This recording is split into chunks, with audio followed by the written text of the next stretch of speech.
अजलोली दे आमना बिस्मिल्ला चो आमना लोड हिंदोरो लाल जो ला इलाहा इल्लल्लाह ला इलाहा इल्लल्लाह मुहम्मद रसूल अल्लाह। अरे ज़ालिमो, तव्हांखे नाले जो लॼ न आयो, तव्हांखे नाले जो लॾ न आयो। असांजी अम्मा आमना जो नालो हिन ते रखियल हो। तव्हांखे हिन जे पीउ जे पेशे जो लिहाज़ न आयो। पेश मामा हिन जो पीउ, हिन जो वालिद पेश मामा। असांजी आमना, असांजी शहीद आमना, असांजी शहीद आमना मदीने वारे घोट जे भरिसां हूंदी।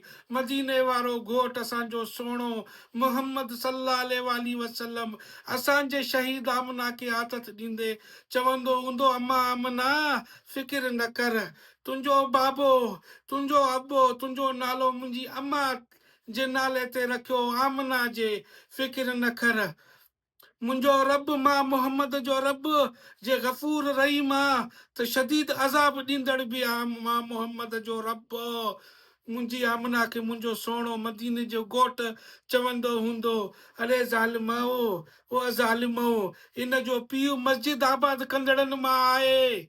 इन जे पीउ जे चेहरे ते असांजे मदीने वारे जो सुन्नत आहे। असां त गुनाहगार आहियूं, असां त परे आहियूं इन्हनि शयुनि खां, लेकिन इन जो पीउ ॾुके सुके हाल में घर में जेतिरी बि रोज़ी अथसि, अलाए अथसि अलाए कोन अथसि, उन ई हाल में बि मस्जिद खे आबाद कंदड़नि मां आहे। इन जो पीउ मुंहिंजे मदीने वारे घोट जे सुन्नत खे ज़िंदा कंदड़नि मां आहे। इन जो पीउ, अरे ज़ालिमो, यज़ीज़ बि न्याणियुनि खे छॾियो, यज़ीज़ बि न्याणियुनि खे क़तल न कयो। तव्हां त यज़ीज़ खां बि टपियल आहियो, करबला वारे यज़ीज़ खां बि टपियल आहियो। ज़ालिमो, मां कंहिंखो हिसाब वठां, इन जो पीउ कंहिंखो हिसाब वठे।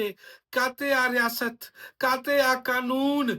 असां हिन उमिरि में वञी शाख ते वेंजंदा हुआसीं, शाख ते वेंजी वापसि ईंदा हुआसीं।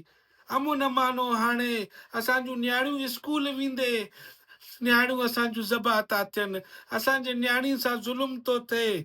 अबा वार कयो, वार कयो, कंहिंखे दाह ॾियूं, असां कंहिंखे दाह ॾियूं। ओ अम्मा, अम्मा आमना जा अबा सबुर कर, ओ मुंहिंजा अम्मा आमना जा वालिदा सबुर कर।